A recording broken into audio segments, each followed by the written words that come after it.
उपस्थित महानुभावों,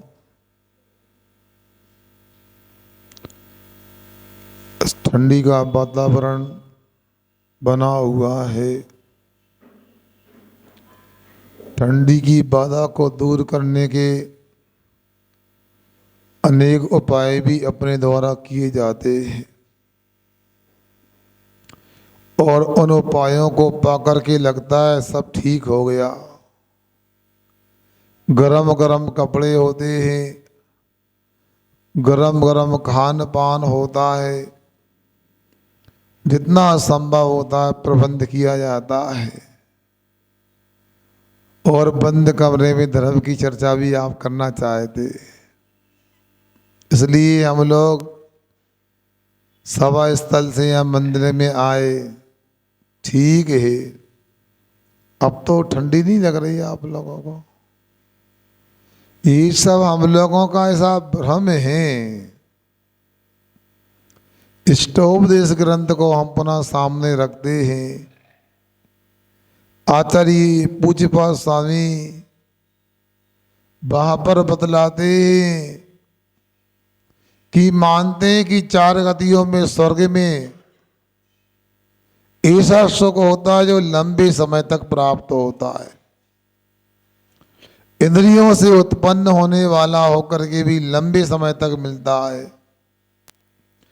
आतंक से रहित होता है और ऐसा सुख संसार में कहीं नहीं होता। इसलिए स्वर्ग में स्वर्ग का सुख स्वर्ग में स्वर्ग के समान होता है। मगर आगे याद रखो, कहीं ऐसे स्वर्ग के सुख का स्वरूप समझ करके लोभ में मत जाना।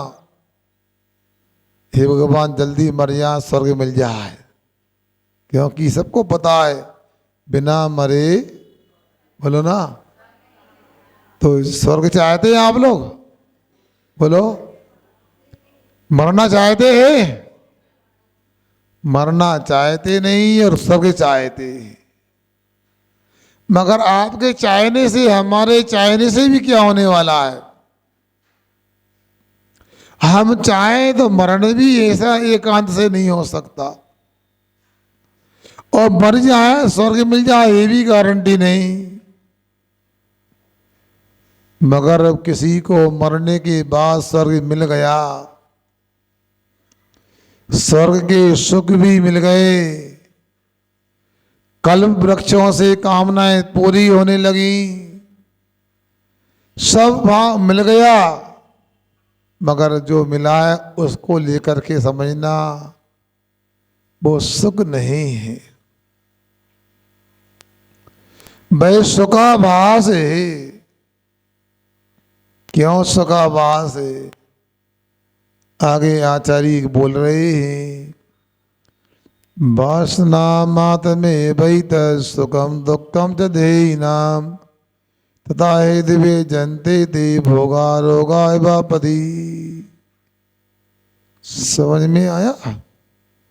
इष्टोपदेश ग्रंथ कभी सुना पढ़ा? बोलो, कहाँ अलवारी में पढ़ा होगा? पढ़ा है? हाँ, तो सुनो, ताजा कर लो जिनने पढ़ा है। यहाँ आचार्य महाराज बोल रहे हैं, ध्येय नाम संसारी प्राणी के जो इंद्रियों के सुख हैं, दुख हैं, वह सुख और दुख दोनों ही जो हैं एतत् वासना मात्रम, ये वासना मात्र हैं। ऐसा लगता है कि सुख मिल रहा है। कुत्ता यत्र तत्र भ्रमण करता रहता है, घूमता रहता है और जमीन में सूंघता रहता है, देखता रहता है, और योग से उसे कोई हड्डी का टुकड़ा मिल जाए, फूला नहीं समाता, अरे मिल गया मुझे मेरा खाने योग्य पदार्थ, चबाता है उसके लिए। कड़क हड्डी होने से दबाता भी है, ताकत लगाता है और चबाता है, दबाता है दांतों से, किंतु हड्डी से कुछ नहीं मिलता। दाढ़ें छिल जाती हैं, दांतों की जड़ों से खून निकलने लगता है और खून निकलता है, स्वयं का स्वाद आने लगता है। क्या स्वादिष्ट वस्तु है। और चबाता रहता, छोड़ता नहीं। कोई छुड़ाना चाहे तो भाग जाएगा। और फिर क्या, भाई हड्डी को चबाने में सुख मानता है। बोलो बंधुओं, कुत्ते को सुख मिल रहा है क्या? है सही तो बोलो, क्यों भैया? बोलो भाई, हड्डी चबाने में सुख मिल रहा है? कितना ध्यान है अपन लोगों को, बताओ क्या है? वासना मात्रम एतत् सुखम दुखम च देहि नाम। अब पूज्यपाद स्वामी ने कुत्ते की अकेली बात नहीं कही, हमारी बात भी बताई। क्योंकि देही नाम कहा है, शरीरधारी सब हैं, पशु भी हैं और मनुष्य भी हैं, और नारकी भी हैं और देव भी हैं। देव सामान्य भी है, इंद्रिय भी है। इंद्र है तो अयम इंद्रिय भी है, उसमें सर्वार सिद्धि के अहम इंद्रिय भी आ जाएंगे,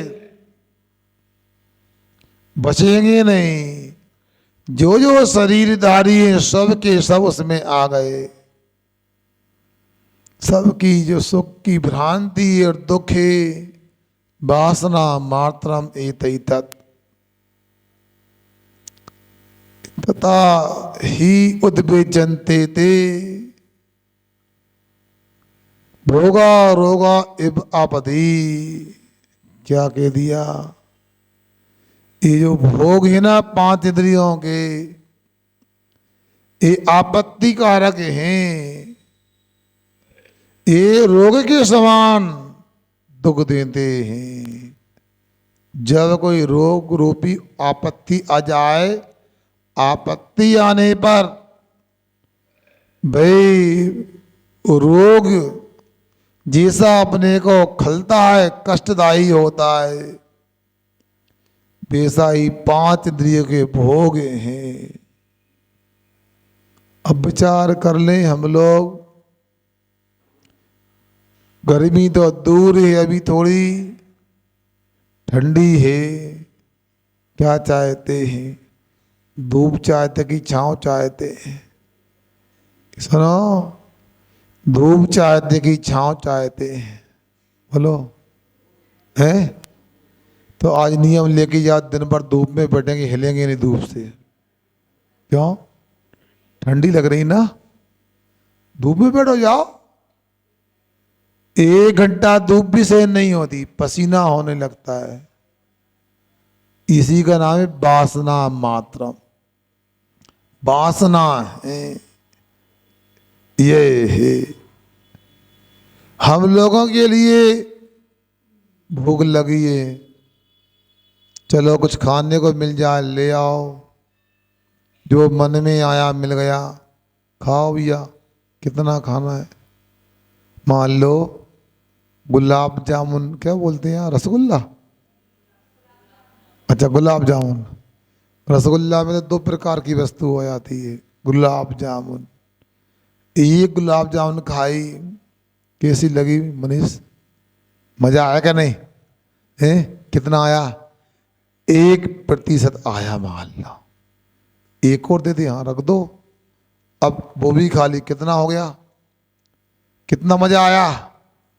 2%। अरे तुम गणित नहीं आता तुम लोगों को? होता एक रसगुल्ला में 1% सुख की प्राप्ति, मजे की प्राप्ति हुई। 2 रसगुल्ला में 2% अपने को सुख की प्राप्ति हुई। 25 खाए तो ध्यान से 25% की आ गई। ये लड़का होशियार है यार, 25 किलो की। अब इसके बाद में 50 खाए तो अब पूरा मजा चाहिए, 100 खा लो तो 100% की मजे की प्राप्ति हो गई। मगर सब जानते हैं ऐसा होता नहीं बेटा। डायबिटीज तो बाद में होए, और डायबिटीज मीठा खाने से नहीं, डायबिटीज होने पर मीठा नहीं खाया जाता। अब मान लो खा लिया, अब ये तो बहुत दिन से लगे थे, अच्छे से खा लो आज, और 2-3 मुंह में सुनो, मुंह खोल के ठूस दिए, खा, चम्मच से ऐसे कर दो आगे अंदर पहुंच जाए, क्योंकि आपको अच्छे लगते हैं रसगुल्ला, मजा आता है, सुख मिलता है। अब क्या होगा, अंदर कर तो दोगे, निकालना तो हमें, निकल जाएंगे। सुन रहे आप लोग, बच्चा छोटा सा होता है, पालने में खेलता है, ललना पलने का, उसको यदि इच्छा नहीं है दूध पीने की, माँ उसको दूध पिलाते, और मुंह गाल दबा करके, मुंह खोल करके, और चम्मच से डाल दे, और दूध अंदर पहुंच जाएगा। फिर क्या होगा, हैं, क्या निकाल देगा, हैं? अरे भैया, बाहर दूध नहीं निकालेगा, दही बना के निकाल देगा। अनुभव कम है आप लोगों को, ऐसा लगता है। नहीं बताओ, अंदर जाएगा बाहर निकल जाएगा। अब दुखी है कि सुखी हो, बाहर निकाला है, दुखी है, कहाँ सुख हुआ, बाहर क्यों निकालता। वैसे ही रसगुल्ला खिला तो देगा कोई व्यक्ति, उल्टी हो जाएगी, आंतें खिंच जाएंगी, थक जाओगे, आंखों से पानी निकल आएगा, कब नाक से पानी निकल आए, होता कि नहीं होता। उल्टी हुई ना कभी राजेश भाई, तो आंख से नाक से पानी भी आता है,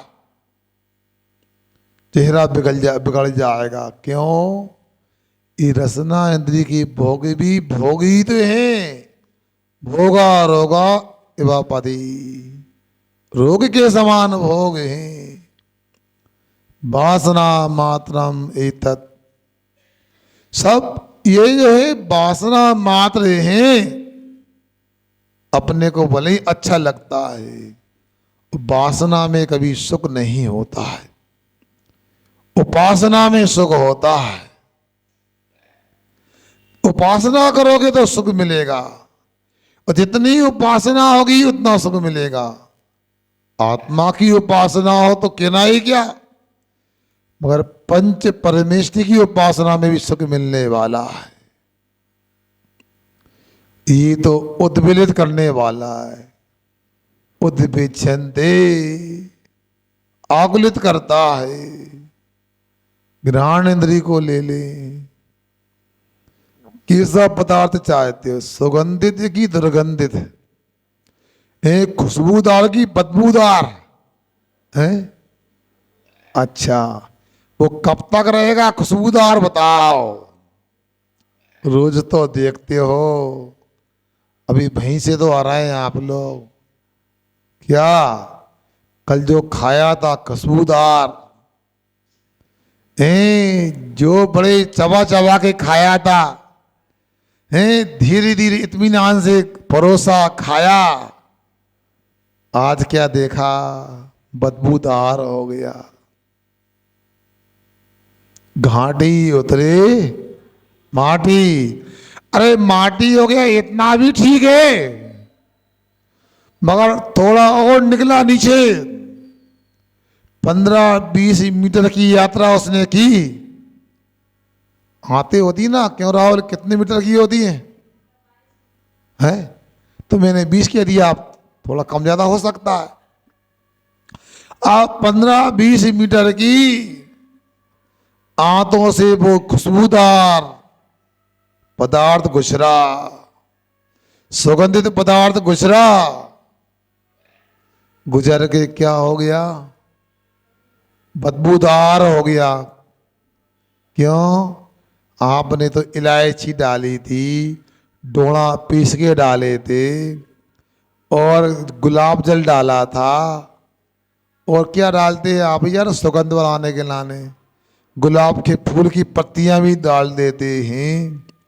आजकल तो कई बार सेंट वगैरह भी आते हैं, अनेक प्रकार के और भी स्वाद बढ़ाने के लिए। क्या बोलते? एसेंस है क्या? सेंस उसका एसेंस डालडा में डाल दो, एक बूंद तो देसी घी की गंध आने लगती है। केसर भी डालते हैं, चंदन भी। अब सोचो, मगर घाटी उतरे माटी तक तो ठीक था, मल बन गया, छूने को तैयार नहीं। कल तक 16 पहन के आओ, चौका में घुस न जाइयो, सामान मत छूना, 16 का सामान रखा। अब भैया खाया, 16 में बनाया, 16 में पड़ोसा, 16 में खाया, और खाने के बाद 12 घंटे में क्या हो गया? पहले छूने नहीं दे रहे थे कि सुगंधित है, अब छूने को तैयार नहीं कि दुर्गंधित है। या पुद्गल की परिणतियां हैं, वासना मात में वही तब। ये श्लोक जो दिए हैं आचार्यों ने, धीरे धीरे चिंतन करो उसका।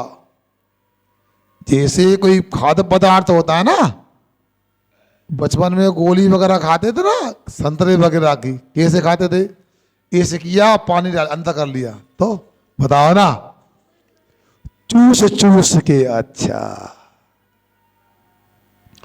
उसी प्रकार ये आचार्यों ने हजारों वर्ष पहले, 1500 वर्ष पहले जो लिखा, जो श्लोक बनाया अनुष्टुप छंद में, उसको चूसो अच्छे से। सुखम दुखम च देहिनाम वासना मात्रम एतत्। सब वासना है, भ्रांति। कैसी वासना है? कुत्ते की बात में कर रहा था आपसे।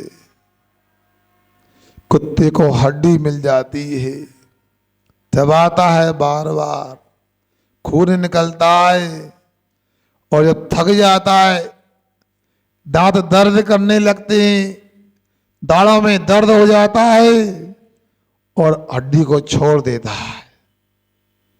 से आप लोग थरिया को छोड़ देते ना, थरिया जाना थे हैं क्या? थरिया थाली, अरे माता, धनिया नहीं बोला, थरिया बोला बुंदेलखंडी में। क्यों, क्या बोलते भैया? थरिया बोलते ना। झरिया तो पूरी निकालने की होती है। हाँ, ये थरिया बोला हमने। हाँ हाँ, क्या? अब सुनो,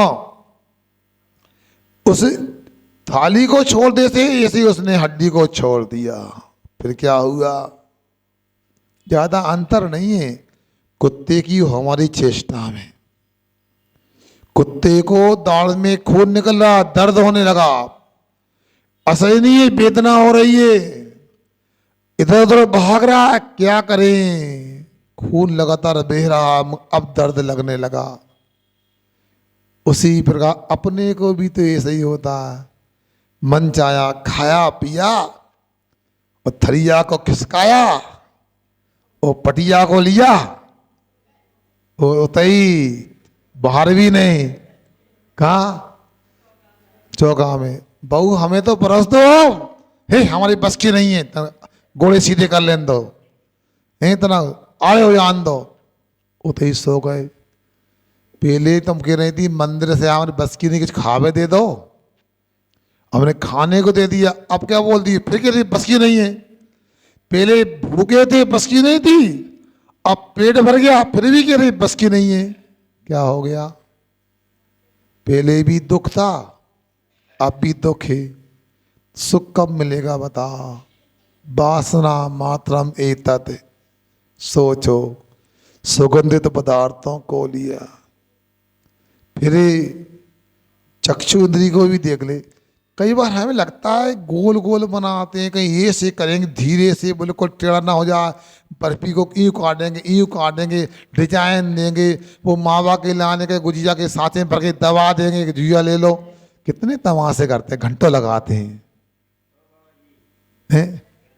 ऐसे, अरे ऐसे ही सुनो लग दी, ऐसे ही खा लो ना, सजाते थाली बिल्कुल डेकोरेट करते, उसमें बरक भी लगाते, इलायची वगैरह डालते, अच्छा लगना चाहिए देखने में।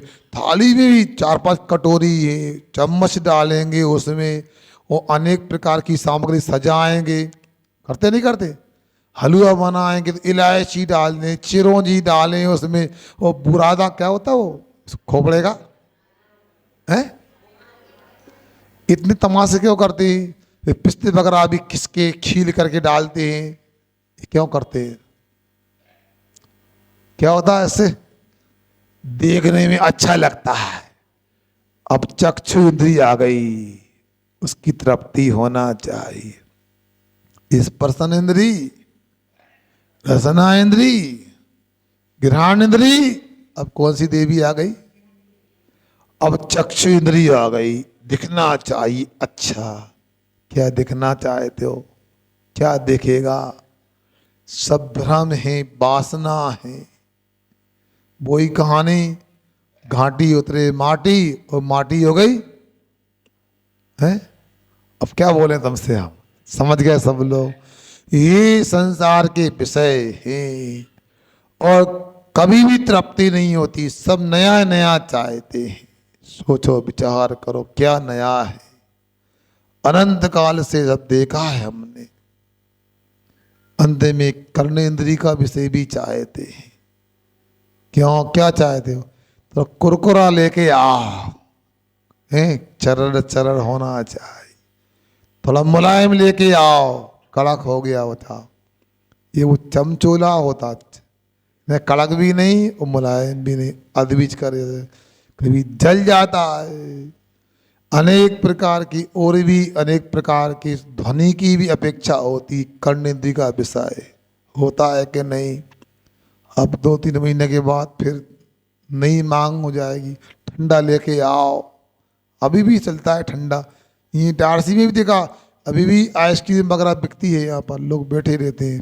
परसों आए थे अपन निकल के LKG से, तो देख रहे थे उनकी अभी भी दुकान चली है आइसक्रीम की। हाँ, और कोल्ड ड्रिंक वगैरह चलती है, पेप्सी कोला, मिरिंडा वगैरह चलता है। क्या है?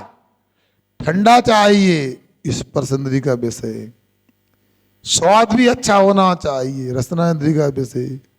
सुगंध भी आना चाहिए, घ्राण इंद्री का विषय। देखने में भी अच्छा लगना चाहिए, क्या? चक्षु इंद्री का विषय। कुछ आवाज भी आना चाहिए उसमें, होता ना, फैन वगैरह निकलता है खोलते हैं उसके लाने है, होता है। ये 5 इंद्रियों के विशेष बोतल में भरे हुए हैं, बताओ। मगर याद रखो सब बेकार है। ये क्या बोले? भोगा रोगा इवपति तथा उद्वेजनते थे। उद्वेलित करने वाले हैं। न शरीर का पोषण होता, न आत्मा का पोषण होता, फिर भी लगे रहते, छोड़ने को तैयार नहीं। कभी सोचा मन में आखिर ऐसा क्यों होता है? ये 5 इंद्रियों के विषयों को अब छोड़ क्यों नहीं पाते हैं? तो आगे पूछपा स्वामी जवाब देते हैं। मोहे निसृतम ज्ञानम स्वभावम लभते नहीं, मत्तापमान पदार्थानाम यथा मदन को द्रवई। एक कौंदो द्रव होता है। चलो हम तो पहले नहीं जानते, दीक्षा के बाद बुंदेलखंड में सुना कौंदे होते हैं। कौंदो क्या बनता है उसका? कुछ बनाते हैं आप लोग हैं? कहाँ कोई इंदर से नाम का कोई वस्तु बनती है? ये कहावत भी चलती है, मूर्ख से रो कौंदों में घी खो। मतलब जैसे मूर्खों को समझाने में कुछ मतलब नहीं, माता पच्ची करना है। उसी प्रकार कौंधों में कहते जितना भी घी डालोगे सोख लेगा वो, तृप्त नहीं होता है। तो कौंधों की उदाहरण को पूजपा स्वामी ने यहाँ रखा है। इदा मदन को द्रवई, उस पदार्थ का नशा भी होता है, हो सकता शराब आदि के रूप में भी उसको बदल देते होंगे, क्योंकि खाद्य पदार्थों से भी शराब बनती है।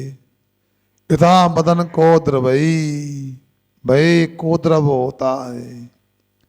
बेसाई मोहिन संप्रतम ज्ञानम, जो मोह से हमारा ज्ञान ढका हुआ है वह स्वभाव को प्राप्त नहीं करता,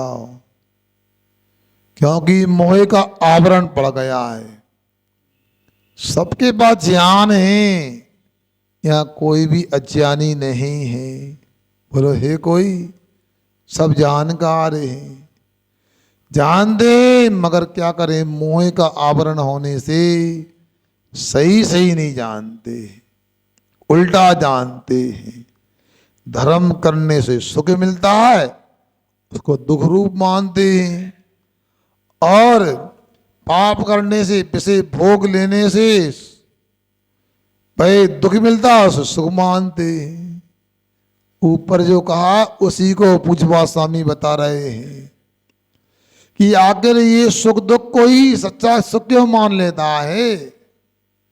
मोह के कारण ऐसा हो जाता है। चश्मा लगाते हैं, चश्मा तो अभी भी कई लोग लगा के आए, मगर सबका चश्मा एक सा दिख रहा है। गर्मियों में चश्मा बदल जाते हैं। राहुल भाई कैसा लगाते हैं? अभी तो पारदर्शी चश्मा है, एक से नंबर के हैं, किसी की माइग्रेन आदि के सिर के दर्द के हैं।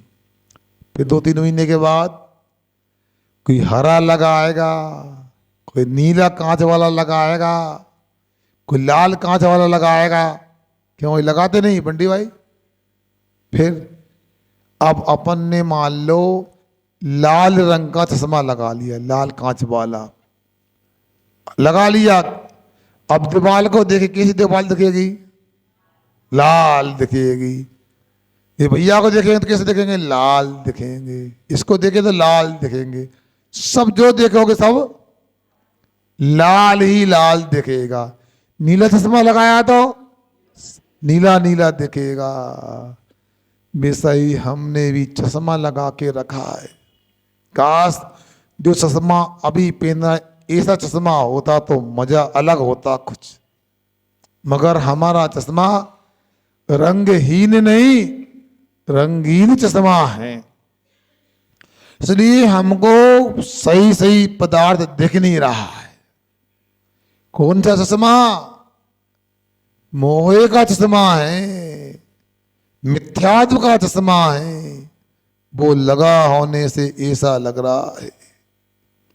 मोहेन संवर्तम ज्ञानम, भाई मोह से ढका हुआ ज्ञान रंगीन चश्मे की तरह गड़बड़ कर रहा है। भाई स्वभाव को प्राप्त नहीं करता है। जब तक स्वभाव को प्राप्त नहीं करेगा, चश्मे का कांच नहीं बदल पाओगे, पारदर्शी रंगहीन चश्मा नहीं होगा, तब तक अपने को भोगों से उदासीनता नहीं आएगी। हम भोगों से उपरत नहीं होंगे, दूर नहीं होंगे। आचार्य महाराज जो अपने को बता रहे हैं, अपने को चिंतन करना है। मोहिनी सबतन जानम स्वभावम लभते नहीं, मत्ता पुमान पदार्था नाम। मत्ता नहीं, पगला, बाबला जिसको बोलते। हाँ, पदार्थों को भाई सही नहीं देख पाता। मत्ता पुमान पदार्था नाम, पुरुष पुमान ने पुरुष होता है।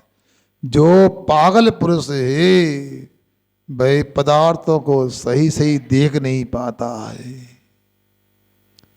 भूतरदास जी ने जो विराग भावना लिखी है, याद होगी बहुत लोगों को।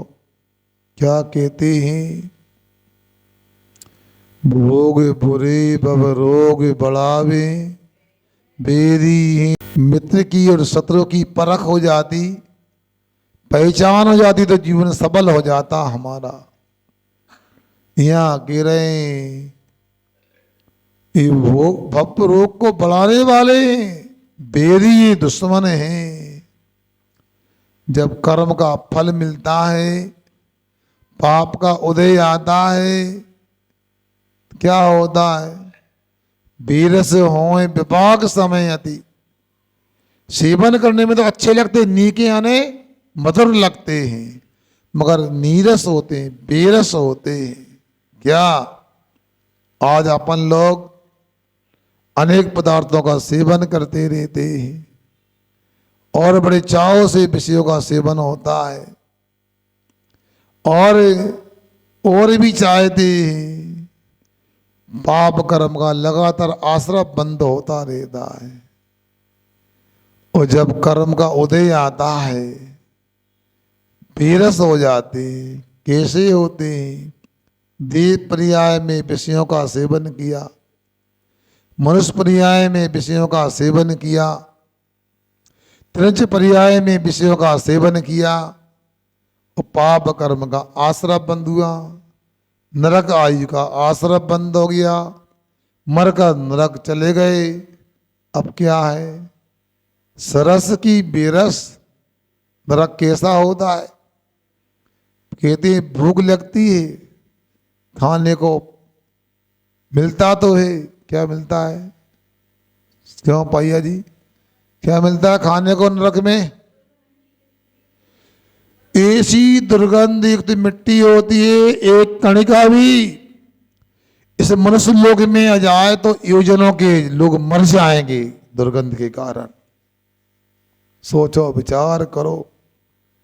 दिल्ली वगैरह में थोड़ी भी वायु दूषित हो जाती तो लोग त्राई माम कहते, दुनिया के उपाय होने लगते, सर्वोच्च न्यायालय से भी आवाज आने लगती है। क्या हो रहा है? सरकार कौन से कदम उठा रही है, हम जानना चाहते हैं। नरक की एक कणिका आ जाए, योजनाओं के जी मर जाएंगे, इतनी भयंकर दुर्गंध होती है। प्यास लगती है, बैतरणी नदी में जाओ और खून छड़ा, खून पी बग रहा है, ऐसी वस्तु मिलती है। बेरस हो, ये तो बेरस है। यहाँ तो अपने को गर्म पानी पीने में भी तकलीफ होती है। सादा पानी में भी तो नींबू निचोड़ दो तो शक्कर डाल दो हमें, है? नहीं महाराज, अभी तो नींबू नहीं निचोड़ते, अभी तो बोल क्या, थोड़ी चाय पत्ती डाल दो, थोड़ी तेज कर देना। आहा, तेज कर देना, बता वहां क्या मिलेगा? बीरस हो विपाक समय। आप लोगों को क्या ऐसा अभ्यास हो गया? शराब भी नशा है, गांजा भांग भी नशा है। सुनो, ये तो नशा है, इनको भी नहीं करना। तंबाकू, बीड़ी, सिगरेट, चाय भी तो नशा है, बचना चाहिए। मगर ऐसा नहीं करना कि महाराज हम शराब पीते हैं, वो चाय भी, तो दोनों बराबर होगा, जमीन आसमान का अंतर है। मगर गलत तो गलत है। अब सोचो, यहाँ तो मनमानी कर लेते हैं। अब मैं कई लोगों को देखता हूं, किसकी बात करूं, धड़ल्ले से अभिषेक करते रहते, भगवान को छूते रहते हैं, कोई रोकने वाला नहीं। किसी में दमे रोक सके बताओ? कोई मजाल नहीं।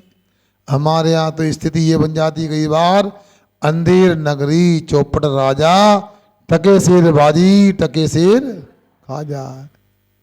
रात में पानी का त्याग है, वो भी अभिषेक पूजन कर रहा, अच्छी बात है। जो शराब पीता है वो भी अभिषेक पूजन करने को कोई रोक नहीं सकता, रुकने को तैयार नहीं। मैं बार बार बोलता हूं, यदि आप शराब का त्याग करो अच्छी बात, और नहीं कर सकते तो ना गुरु को ना प्रभु को किसी को मत छुओ। ऐसे लोगों को मंदिर के बाहर से दर्शन करना चाहिए।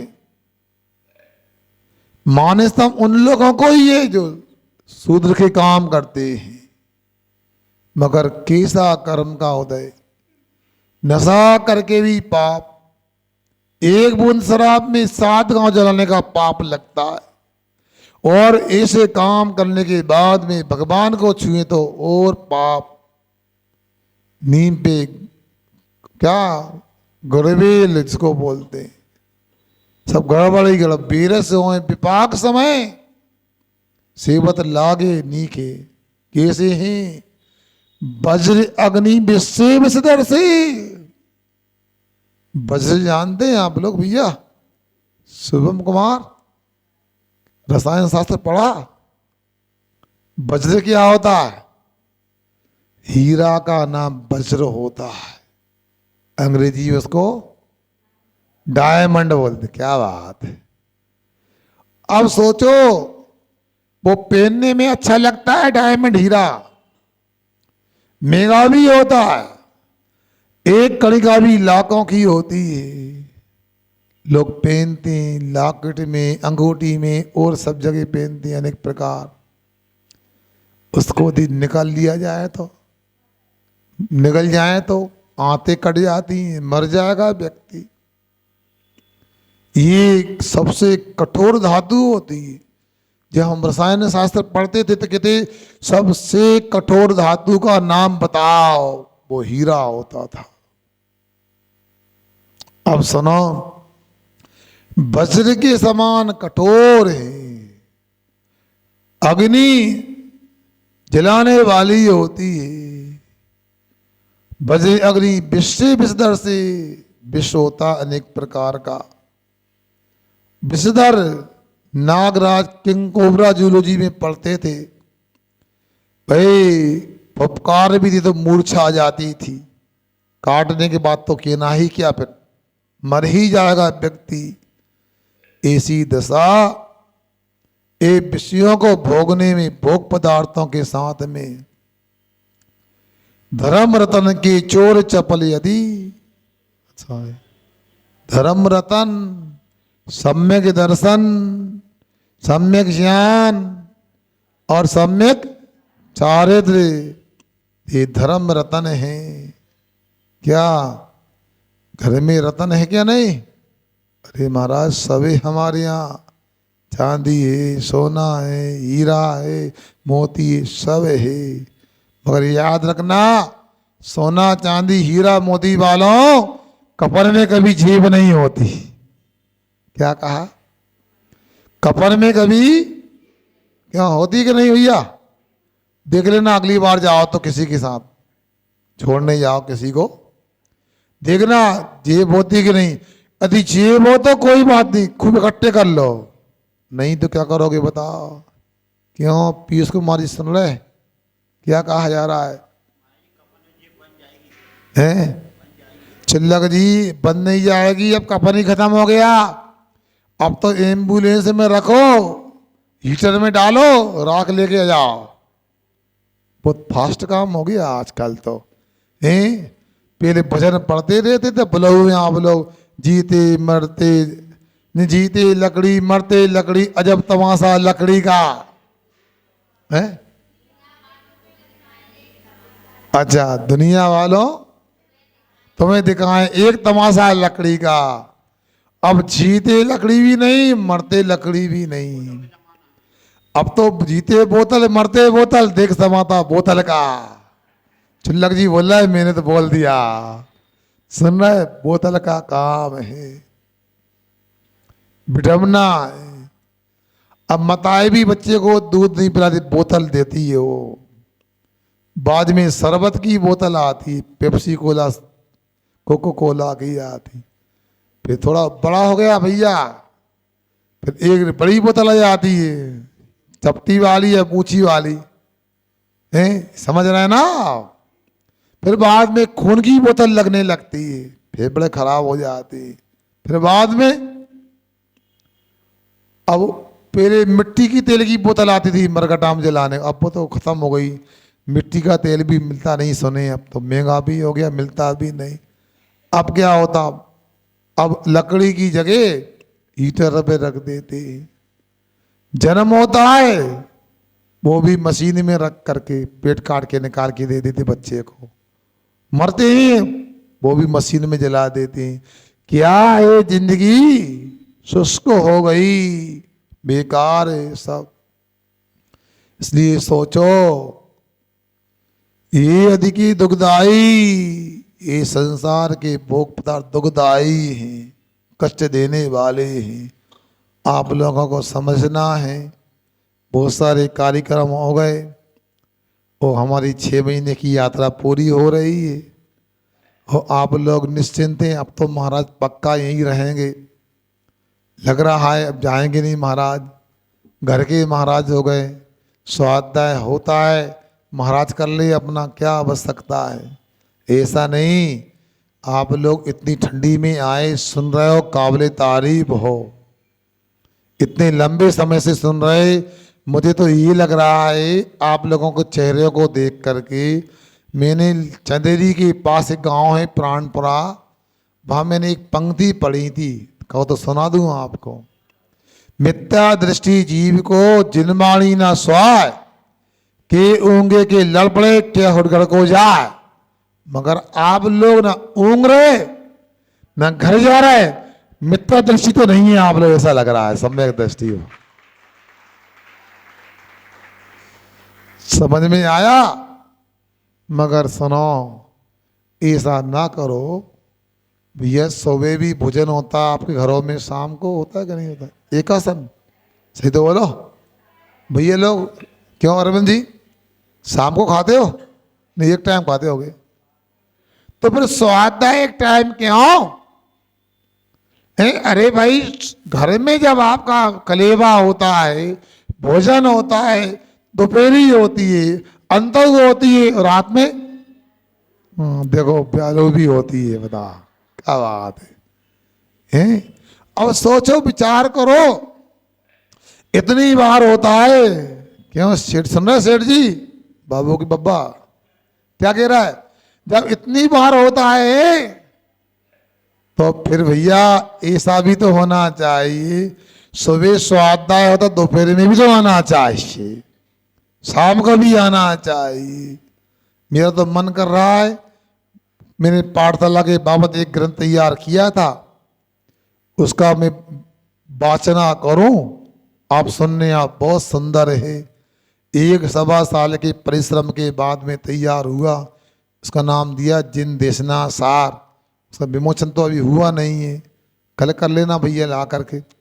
अब पाठशाला के बड़े लोगों को, पुरुषों को, महिलाओं को है, सरल है, देखने में मोटा लगेगा, मात्र 568 पेज उसमें है, मगर बहुत सरल है। उसमें आपको मिलेगा कि पाठशाला क्यों नहीं जाना चाहिए है, पाठशाला क्यों जाएं, हमें नींद आती है, हमें समझ में नहीं आता, हमें उससे क्या लाभ मिलेगा, ना व्यापार करने की बात सिखाते हैं, ना नौकरी मिलती है। इन सब प्रश्नों का उत्तर भी उसमें मिलेगा, आपको जवाब मिलेगा। हमने ऐसे पाठ रखे हैं उसमें, तो आप लोगों को सबको सुनना चाहिए। अब मैं समझता हूँ विधान भी हो गया, रक्षाबंधन भी हो गया, मोक्ष सप्तमी भी हो गई, शरद पूर्णिमा दीक्षा दिवस भी हो गया, दिवाली भी हो गई, पंचकल्याणक भी हो गया। अब पाठशाला तो करो। हमारे मनीष भैया इतने अच्छे हैं, 2 महीना से मेरे जैसा कहने वाला नहीं मिलेगा, बताओ। कब पाठशाला वाले भी हैं, मैं गारंटी से कहता हूँ आपके यहाँ बहुत सारे हमारे आए होंगे और आगे भी आएंगे, मेरे जैसा कहने वाला नहीं मिला होगा। भैया पाठशाला का ऑफिस बना लो, जो दिखता है वो बिकता है। यदि नीचे हो तो ठीक, नहीं ऊपर बना लो, नहीं होने से ठीक है। उसमें पाठशाला की सामग्री, पुस्तकें, पुरस्कार है, और भी सामान है, कोई कंप्यूटर है, टीवी वगैरह सब जमाओगे, बच्चों का उत्साह बढ़ेगा। ऐसा नहीं आप लोगों ने मेरे देखते थे फर्नीचर बनाया, अच्छा लगने लगा, मंदिर में लुक आ गया। इसलिए पाठशाला का ऑफिस कब का मुहूर्त है भैया, ऐसा नहीं। फिर हम ऐसा करें, एक महाराज है, सुनो, उनकी बात नहीं मानी कमेटी वालों ने, सीधा उपवास, जब तक मेरा काम नहीं होगा। मैं ऐसा नहीं करना चाहता हूँ। मैं तो सहजता में बोल रहा हूँ। जितनी जगह पाठशाला चल रही है, गांधीनगर वालों भी एक अलमारी रख लो यदि पूरी पाठशाला की व्यवस्था नहीं। अब सब काम हो गए, पाठशाला चालू हुई कि नहीं हुई? चुपचाप। मौन करवाना हो तो चर्चा कर लो पाठशाला की। हम नहीं जानते, अब तो बहाना नहीं है, अब तो संपर्क हो सकता है ना, घर घर जा सकते हैं। अब कौन सा बहाना मिलेगा? भैया बात मान जाओ, कल्याण तो जिनवाणी की शरण में होगा, पाठशाला पढ़ने से होगा। अब कावेरी वाले हों चाहे गांधीनगर वाले हों, चाहे ये लाइन एरिया वाले हों, आप सूचना दे दो, पाठशाला लगाओ। बहुत हो गया आपका विश्राम, एक काम तो चलते रहेंगे। आप पाठशाला को प्रवाहमान बना के रखो। कल गाडर बारा वालों को हमने नहीं, बालाघाट वालों को कहा था, बाढ़ के पानी से कोई काम नहीं होता। पंचकलड़क में आप लोगों ने दिन भर दिए, दिन भर नहीं पूरे 7-8 दिन दे दिए आप लोगों ने। लाखों रुपए का दान भी किया आपने, ठंडी गर्मी भी नहीं देखी। अब वो तो कर लिया, इतने करने मात्र से काम चलने वाला नहीं। प्रतिदिन के प्रवाह में पाठशाला चालू करो, जिनवाणी का स्वाध्याय कर दो, बात बने। आप लोगों को मैंने बार बार संकेत दिए, भैया ऐसा मत करो। LKG में आप लोग बोला कौन जाएगा पूजन करने, कौन मंदिर जाएगा, अभिषेक करने कौन जाएगा? जाके देख लो कौन जा रहा है, बताओ। वहां 15-20 लोग पाठशाला शाम को पढ़ रहे, आरती कर रहे, उपलब्धि नहीं। क्या वे लोग यहाँ आ पाते शाम को? कहीं ऐसा ना हो अपने से आगे निकल जाएं। ओल्ड इज गोल्ड कहते अंग्रेजी में। हमारा प्राचीन मंदिर का अपना महत्व है। पाठशाला लगाओ तो बच्चों को अपने को महिमा समझ में आएगी। अभी अपन लोग लगभग पौन घंटे से स्वाध्याय कर रहे हैं कि नहीं कर रहे हैं? आप स्वाध्याय कर रहे हैं ना? कौन करा रहा है? ये भरोसे में मत रहना मैं अपना स्वाध्याय करने आया हूं, तुमको गलत समझ में आ गया। बात अलग है, आपको सुनाते सुनाते मेरा विषय स्पष्ट हो जाता है। आप लोग पढ़ाओगे तो पढ़ाने वालों का सबसे अच्छा स्वाध्याय होगा, पढ़ाई होगी, पढ़ने वालों को भी ज्ञान मिलेगा। अच्छा मैं पूछता हूं ईमानदारी से, आप झूठ तो बोलते नहीं हो, वैसे भी महाराज भी हैं, जिनवाणे भी, और आज से पाठशाला लगाना कि नहीं बताओ?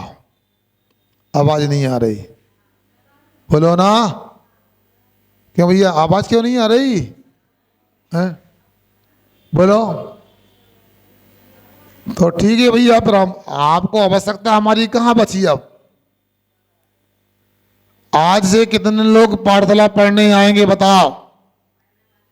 2 3 4 5 6 7 8 या 9 महिलाओं में 9-10 का हाथ ऊंचे हैं, 10 के पुरुषों में 1 मनीष और बाकी विजयंत 2। और भैया पाठशाला पढ़ने पंडित जी का इंतजार नहीं करना है, क्योंकि ऐसे तो काम हो गया।